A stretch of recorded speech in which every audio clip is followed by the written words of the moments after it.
Hi friends, நம்ம சேனலில் இன்றைக்கி என்ன செய்ய போகிறோம் அப்படின்னு பார்த்தீங்கன்னா, வெயிலுக்கு எதமான கூழ் தாங்க. அது எப்படி செய்யலான்னு சொல்லிட்டு வாங்க பார்க்கலாம். ஒரு நாள் முன்னாடியே புளிக்க வச்சு செய்வாங்க. நம்ம அப்படி செய்ய போகிறது இல்லைங்க, அன்றைக்கே தாங்க செய்ய போகிறோம். நான் வந்து இந்த மாதிரி 2 கரண்டி கேழ்வரகு மாவு எடுத்துருக்கேங்க.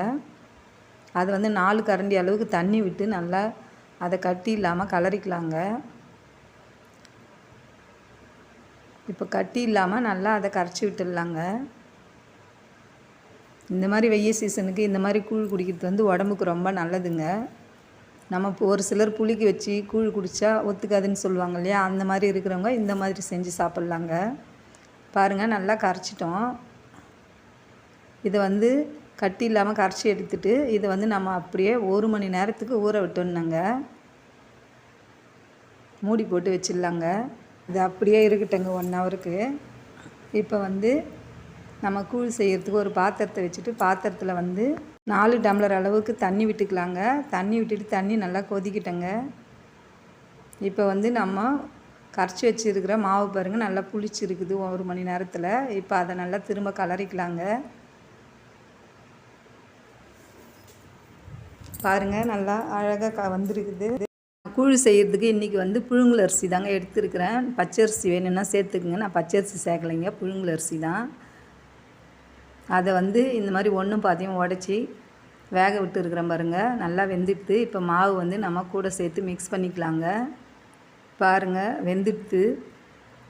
இந்த டைமில் வந்து நம்ம கரைச்சி வச்சுருக்கிற மாவு வந்து கூட ஊற்றிக்கலாங்க.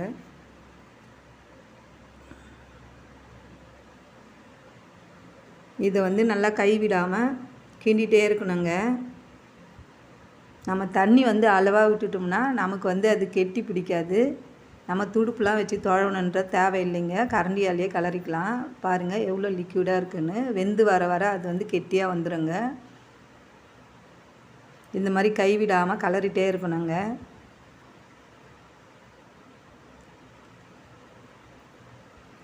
இந்த மாதிரி வெயில் சீசனில் கூழ் செஞ்சு சாப்பிட்றது ரொம்ப நல்லதுங்க. பாருங்கள், கெட்டியாக வந்துடுச்சு பாருங்கள். கொஞ்சம் தண்ணியாக இருந்தது, இன்னும் கொஞ்சம் வேகணுங்க. இந்த மாதிரி கைவிடாமல் கலரிட்டே இருக்கணுங்க. இதை நீங்கள் வந்து அள்ளி கூழை வந்து கரைச்சி குடிக்கும்போது நல்லா ரொம்ப ஈஸியாக இருக்குங்க. கட்டியாக இருக்காது, கஷ்டப்பட வேணாங்க. பாருங்கள், கூழ் வெந்து வந்துடுது. கலர் பாருங்கள், கொஞ்சம் சேஞ்ச் ஆயிடுச்சு.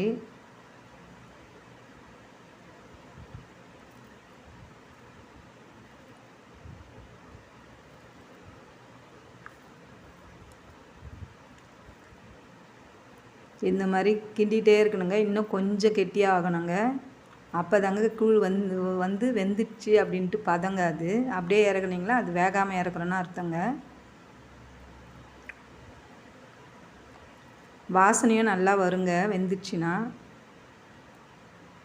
இப்போ அதை அப்படியே இறக்கி வச்சிடலாங்க.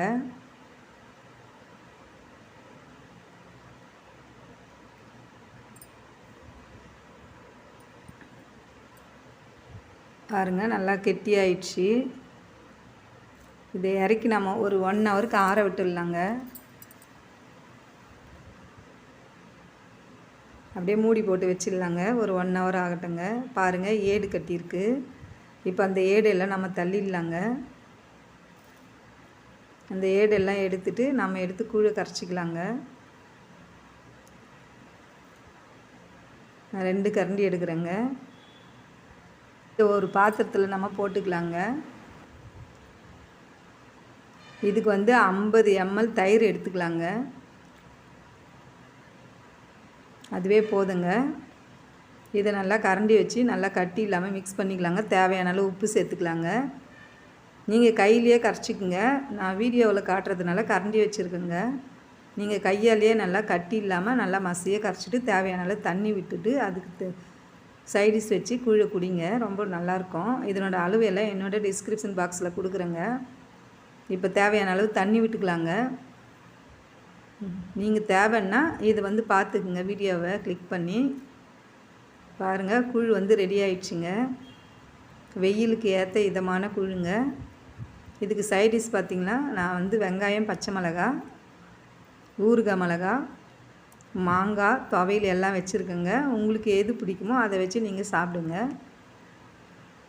பாருங்கள், கூழ் வந்து ரெடி ஆகிடுச்சு. இந்த வீடியோ உங்களுக்கு பிடிச்சிருந்ததுன்னா லைக் பண்ணுங்கள், ஷேர் பண்ணுங்கள், கமெண்ட்ஸ் பண்ணுங்கள், மறக்காமல் சப்ஸ்கிரைப் பண்ணுங்கள். தேங்க்யூ.